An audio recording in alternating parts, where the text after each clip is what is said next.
Hi, welcome to Jula's dream. இன்னைக்கு நம்ம ஜுலாஸ் ட்ரீம்ல கடப்பா, கும்பகோணம் கடப்பா தாங்க பார்க்க போறோம். எனக்கு சாம்பார் குருமாவை விட டிஃப்ரெண்டா ஏதாவது சாப்பிடலாம்னு தோணுச்சு. அதுக்கு நான் இந்த கடப்பாவை இன்னைக்கு ட்ரை பண்ணி சாப்பிட்டேன்.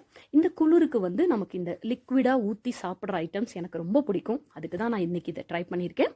ஸோ இதுக்கு இந்த உலக்கில் ஒரு உலக்கு பாசி பருப்பு எடுத்திருக்கேன், சிறு பருப்பு.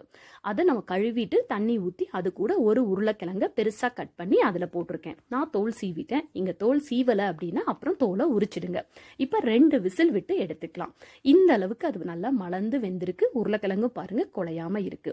இப்போ உருளைக்கிழங்க தனியா எடுத்துட்டு பருப்பை மட்டும் மசிச்சு விட்டுருங்க. இப்போ இதுக்கு ஒரு மசால் நம்ம ரெடி பண்ணணும், அரைக்கணும். அதுக்கு ஒரு மீடியம் சைஸ் ஒரு மூடி தேங்காயை திருகி வச்சிருக்கேன்.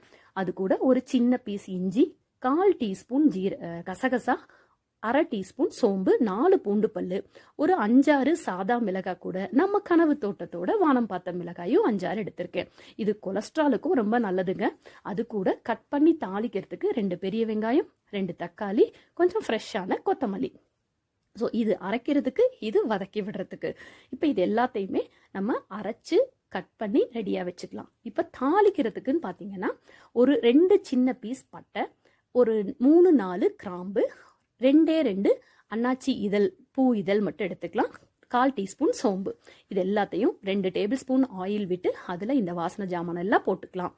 வேணும்னா நீங்கள் இந்த ஸ்டேஜில் பிரியாணி இலை ஒரு பாதி போட்டுக்குங்க. அது உங்களுக்கு ஆப்ஷனல் தான். ரொம்ப ஃப்ளேவர் பிடிக்கும்னா போட்டுக்கலாம். இப்போ நம்ம நறுக்கி வச்சிருக்கிற, நீளமாக ஒல்லியாக நறுக்கி இருக்கிற பெரிய வெங்காயத்தை நம்ம இது கூட ஆட் பண்ணிக்கலாம். 2 பெரிய வெங்காயம்.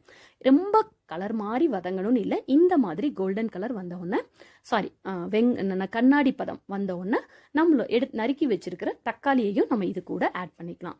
பட் தக்காளி நல்லா மசிஞ்சு வேகணுங்க. அது கண்டிப்பாக வெந்திருக்கணும். ஏன்னா இப்போ கடையில் வாங்குற தக்காளியெல்லாம் அவ்வளோ சீக்கிரம் வேகவே மாட்டேங்குதுங்க. நம்ம முன்னாடி கனவு தோட்டத்தில் பறிச்சுட்டு வந்ததெல்லாம் எவ்வளோ சீக்கிரம் அது அப்படி குழஞ்சு வெந்துருங்க. அந்த டிஃப்ரென்ஸ் நல்லாவே தெரியுதுங்க. கடைக்கும் நம்ம வீட்டில் வர்ற தக்காளிக்கும் எவ்வளோ நல்லா இருக்கு அப்படிங்கிறது.